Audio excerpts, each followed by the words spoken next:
Praise లాడండి. అందరికీ వందనాలు. వాక్యంలోకి వెళ్ళే ముందు చిన్న ప్రార్థన చేసుకుందాం. స్తోత్రం స్తోత్రం ప్రభు సర్వోన్నతుడ సర్వశక్తిమంతుడ కృపామయుడానికి లెక్కలేని స్తోత్రాలు నాయన. గడిచిన కాలమంతే మమ్మల్ని కాచి కాపాడి సజీవ రెక్కలలో ఉంచినందుకు మీకు స్తోత్రాలు నాయన.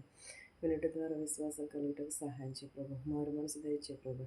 వెలుగు నలిగిన హృదయం దయచేయమని నా ప్రార్థనను అంగీకరించమని యేసునామములో బ్రతిమాలి వేడుకొంచున్నాను తండ్రి. ఆమేన్. 1 సమూయేలు 2వ అధ్యాయం 1 నుంచి 5 వచనాలు ఇలాగ వ్రాయబడి ఉన్నాయి. మరియు హన్నా విజ్ఞాపన చేసి ఇలాగనెను, నా హృదయము యెహోవా యందు సంతోషించుచున్నది. యెహోవా యందు నాకు మహాబలము కలిగేను.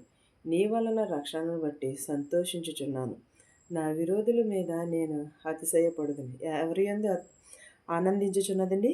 యెహోవా యందు సంతోషించుచున్నది. యెహోవా యందు నాకు మహాబలము కలిగినని హన్నా విజ్ఞాపన చేయుచున్నది. అన్నా ప్రార్థన చేసి బిడ్డలను కలిగినది. అన్న అలాగా ఆశీర్వదింపబడేవారుగానే ఉండాలి మనం ఎప్పుడు కూడా. అన్న హృదయంలో అనేకమైన సంతోషములున్నవి. యెహోవా యందు నాకు మహాబలము కలిగిన, నీ వలన రక్షణ బట్టి నేను సంతోషించుచున్నాను. నా విరోధులందరూ కూడా పారిపోవుదురు అని అంటున్నాడు. మనకి చాలామంది తెలిసి కానీ తెలియక కానీ చాలామంది శత్రువులు ఉంటారు. వారందరిని కూడా మనం ప్రార్థన చేయగానే వారందరిని కూడా వెళ్ళిపోతారు. అలాగే మనం అలా కాకుండా దేవుని యందు మనము సంతోషించాలి. దేవుని సన్నిధిలోకి వెళ్ళి సంతోషించాలి. దేవుని యందు మనం ఆనందించాలి. అన్నా కూడా అలాగే సంతోషించినది. అన్నా ప్రార్థన చేయగానే గర్భఫలము పొందుకుని ఉన్నది. అన్నా ప్రార్థన చేయగానే సంతోషం కలిగినది. తన హృదయంలో యెహోవా యందు సంతోషించుచున్నది. నీ వలన రక్షణను బట్టి సంతోషించుచున్నది. అంటే యెహోవా వలన రక్షణ బట్టి సంతోషించుచున్నది. రక్షణ ఎవరి వల్ల కలుగుతుంది? యెహోవా వల్లనే కలుగుతుంది మనకి. యెహోవా వంటి పరిశుద్ధ దేవుడు ఒక్కడునూ లేడు. నీవు తప్ప మరి ఏ దేవుడునూ లేడు. మన దేవుని వంటి ఆశ్రయదుర్గం ఏది కూడా లేదు. అంటే యెహోవా తప్పగానే మనకి దేవుడు ఎవరును కూడా. ఈ దేవుడు ఒకే దేవుడు, ఒకే బాప్తిసము, ఒకే రక్షణ మనకి. అలాంటిది దేవుడు ఎవరు? నేను తప్ప వేరొక దేవుడు మీకు ఉండకూడదు. భూమి అందే కానీ ఆకాశం అందే కానీ ఆకాశం క్రింద నేల అందే కానీ దేని అందును కూడా ఉండకూడదు అన్నాడు. అంటే మనకి దేవుడు ఒకే దేవుడు అయినాడు. ఒకే మారు మనసు, ఒకే పరలోకము, ఒకే దేవుని రాజ్యము. కానీ యెహోవాని బట్టి మనం ఏం చేయాలి? పరిశుద్ధ దేవుడు ఒక్కడునూ లేడు, నీవు తప్ప మరి ఏ దేవుడునూ లేడు. అంటే యెహోవా వంటి పరిశుద్ధుడు ఒక్కడును కూడా లేడు. దేవుని వంటి ఏ దేవుడును కూడా లేడు. మన దేవుని వంటి ఆశ్రయదుర్గం ఏది కూడా లేదు. యెహోవా నా అంతర్జ్ఞానియగు అనంత జ్ఞానియగు దేవుడు. ఆయనే క్రియలను బట్టి పరీక్షించువాడు. ఇకను అంత గర్వముగా మాట్లాడుకుడి, గర్వపు మాటలు మీ నోటను రానీయకుడి అని అన్నాడు. అంటే యెహోవా అనంత జ్ఞాని అయి ఉన్నాడు. యెహోవా ఏమై ఉన్నాడని మనకి అనంత జ్ఞాని అని. యెహోవాని బట్టి మనము జ్ఞానమును కలిగి ఉండకూడదు. గర్వపు మాటలు మన నోటి నుండి రానివ్వకూడదు. మన అంతరంగములలో మాట్లాడుకుడి.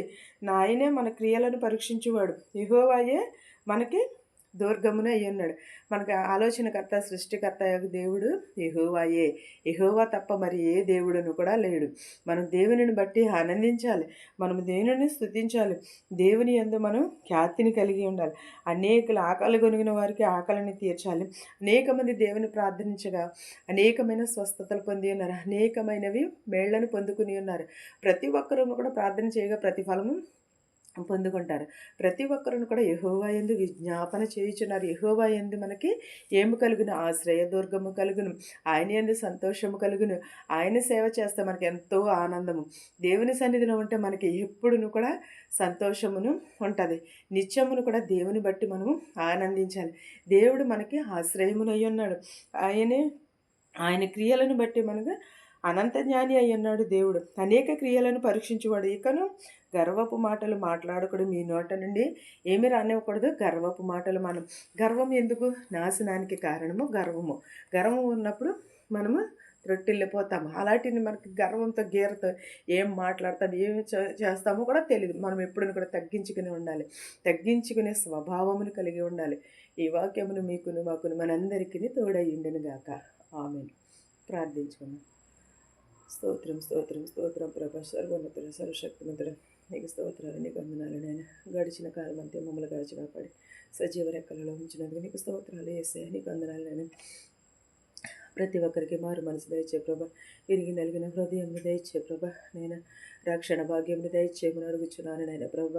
నేను నీ రక్షణను ప్రభ మీ చేత పట్టుకుని ప్రభ అనేకమైన ఆత్మలను రక్షించే ధన్యతను దయచేయమని అడుగుచున్నాను ప్రభ. ప్రతి ఒక్కరికి విరిగి నలిగిన హృదయం దయచే ప్రభ, మారు మనసు దయచే ప్రభ, రక్షణ భాగ్యం దయచేయమని అడుగుచున్నాను నాయన ప్రభ. నేను నీకు స్తోత్రాలు, నీకు వందనాలు నాయన నజరేయుడా, నీకు స్తోత్రాలు యేసయ్య. నీకు వందనాలు ప్రభ. ఏ పాటి వారు నాయన ప్రభ నీటి పొడగలాంటి జీవితాలు నేను ప్రభ, శత్రువులు మిత్రులు దీవించినాను ప్రభ. ప్రతి ఒక్కరిని మా దేశంలో ప్రతి ఒక్క వేడని దీవించినాను ప్రభ. మా సంఘాలని మా దేశాలను దీవించినాను ప్రభ. నాయన ప్రభ అనేకమైన రోగములతో వ్యాధులతో బాధపడుచున్నారు ప్రభ. వారందరినీ స్వస్థపరచు ప్రభ. నా కుటుంబము నిత్యము నిన్ను స్తుతించే భాగ్యం దయచేయమని నా ప్రార్థనను అంగీకరించమని యేసునామంలో బ్రతిమాలి వేడుకుంటున్నాను తండ్రి. ఆమేన్. పరలోకమందున మా తండ్రి, నీ నామం పరిశుద్ధపరచబడును గాక, నీ రాజ్యం వచ్చును గాక, నీ చిత్తము పరలోకమందు భూవేందు నెరవేరినట్లును మా నిధినాహారం నేడు మాకు దయచేయము. మరణస్తులను మేము తప్పించినట్లు ప్రభా, మా రుణస్తులను క్షమించినట్టు మేము కూడా మా రుణములను క్షమించమని అడుగుచున్నాను ప్రభా. జీవనమును శక్తిని బలమును దయచేయమని అడుగుచున్నాను తండ్రి. ఆమేన్.